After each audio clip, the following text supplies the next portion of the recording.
What's up everyone? Carmelo from Fingers of Fury here. Today I'm going to go over my newest product coming out, the Zod, my ergonomic training product coming out. Then training for adduction of the fingers and a carbon fiber stick brush. So first I'll start off with the Zod. I'm holding something here. So I've showed this off before, the Zod, and I've recently made these 3D printed inserts. So these are 5 millimeters. I don't like this design so far. This little cutout here doesn't work well. It doesn't come out super well. You saw me just pull it out, but it binds a little bit. I'm gonna have to move this cutout probably towards the center here and move this flexure, make it begin over here. So that's one thing. So just using this today, I kind of want to talk about why I ended up liking it. So I'm using it more and more. I had 3D printed revisions that I've tested over probably the last 2-3 months, and I did come upon this design as being my favorite. But as I'm training with it more, it's becoming even more useful to me. I'm enjoying it more and more.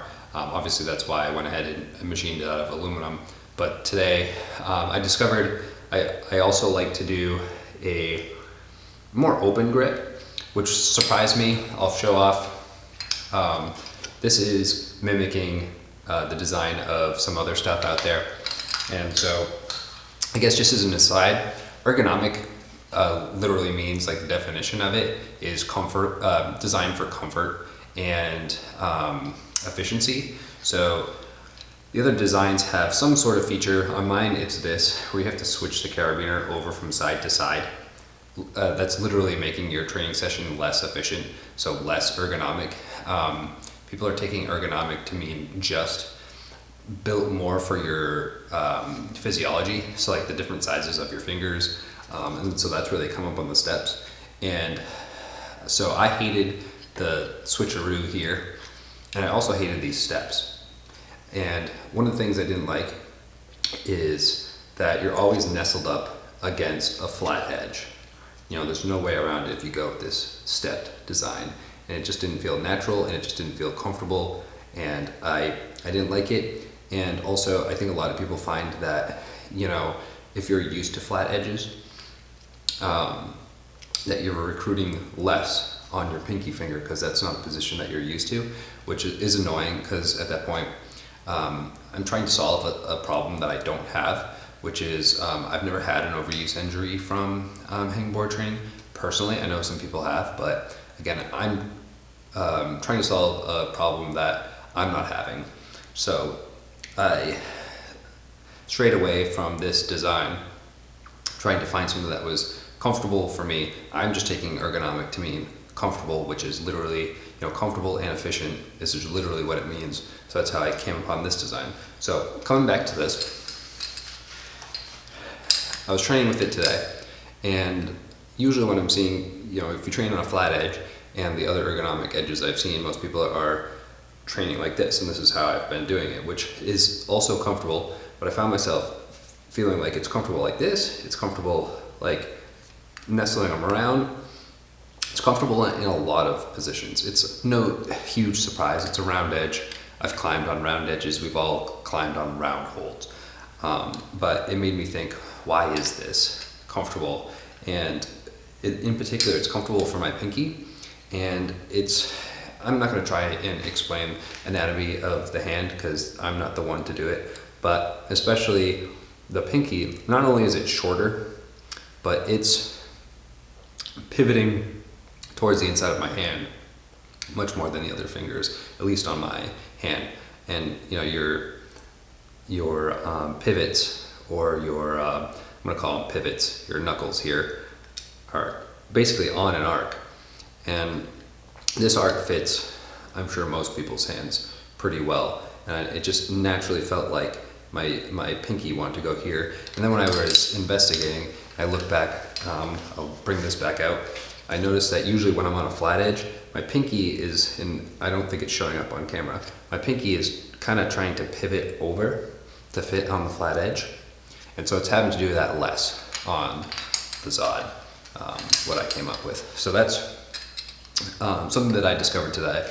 and just what is fresh on my mind of using this. So aside from that, I have used the back here a bit. I usually start my session off with this. It's less weight. And so again, if I haven't mentioned it recently, these serrations on here are giving you something to squeeze on to give you a bit more purchase on the edge. And the position of the carabiner eyelet is such that this will be tipping away from you when you're training, so you have to squeeze on these to get the best purchase on that. So that's one thing out of the way. So next, I apologize, I'm not going to edit these, it's just going to be quick videos. So I'm talking to Professor Nick Bacon, who I'd love to have on a YouTube video sometime soon. He's trying to get some training device for training induction. He's currently using, it's basically a steel plate with a hole in it. So I started there. He's got a 1/4 inch steel plate. So this is a 1/4 inch piece of plastic I printed out with a hole in it. So same thing, you can squeeze your fingers up against this, throw a carabiner through here and weight it. It's not super comfortable, and you know, I'm showing off my fingers a lot, but my hand isn't perfect and I've got bony fingers, so they kind of end up with little hot spots here on your fingers, so not super comfortable and also very thin. Next I went to a fatter one, so a bit more comfortable, but still that same problem with the hot spots on my knuckles. It's not super comfortable. The length is better, and this would be the most manufacturable thing. I could just order steel or aluminum plate to this, and maybe I will still do that as a separate solution, but if I ordered this in laser cut aluminum, I could texture it the same as I do everything else.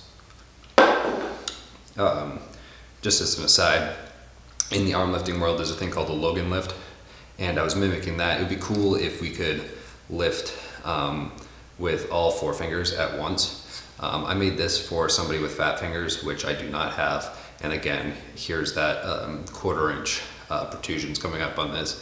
I have another iteration of this where I made this distance less, but these thicker, to see if it would be more comfortable, but also when I squeeze on this, I'm not using these at all. I'm just not able to coordinate that, so that's another one out the door. I've got another version of this that I don't know where it is, but I printed out a first version with more angle on this, and I have the carabiner hole in the wrong orientation. But this slips in between your fingers. It has radiusing on it to make it comfortable in your hand.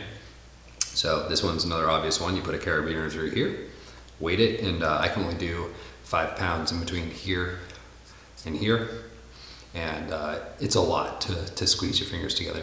So if I can get Nick on here, I'll have him talk about more about why you'd want to train adduction of the fingers. For right now, I'm just going to go over the prototyping of these. So this is far from final. Ultimately, I will have something made out of metal or not 3D printed plastic. But this is just me iterating and talking through the process. So I did some training with this today. It's much more convenient than the other stuff that I started off with. So we're getting there on this. So you might see something like this soon pop up. Finished product, probably months away, but as far as seeing a more polished prototype, you'll probably see myself and Nick experimenting with that soon. So that's that. Last but not least, I'll show it to the camera. This is a carbon fiber brush. And I've got like a workout, not a workout light, a work light like right here to try and light my face from the bottom. It's really bad with the overhead lighting and I'm getting over a cold. So this is a carbon fiber telescoping stick brush. So this is a latch you're probably used to. There's other stuff with this similar latch.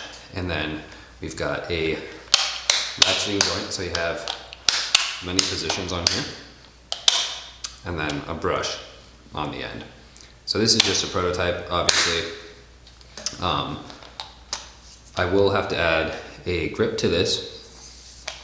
This will ultimately be pinned and glued in.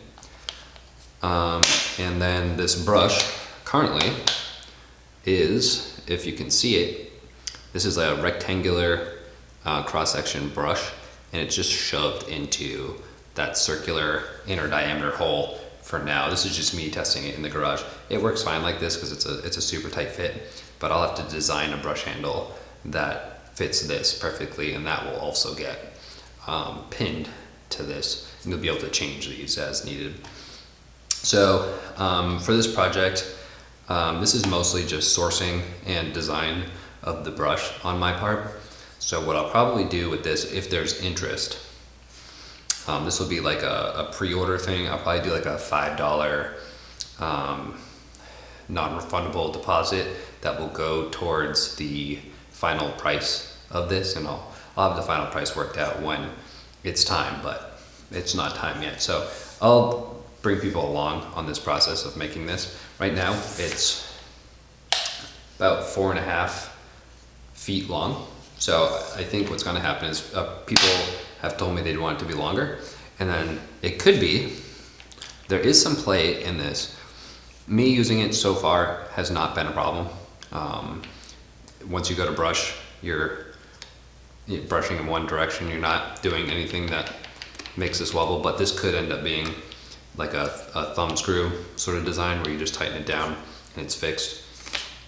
Not quite as cool as having the ratchet joint, but, and I'll put a cool handle on this, and by handle I mean grip. I'm thinking I can't find something in the correct size. This is about 25 millimeters. I would love like a mountain bike clamp-on grip, something with a good amount of weight to it.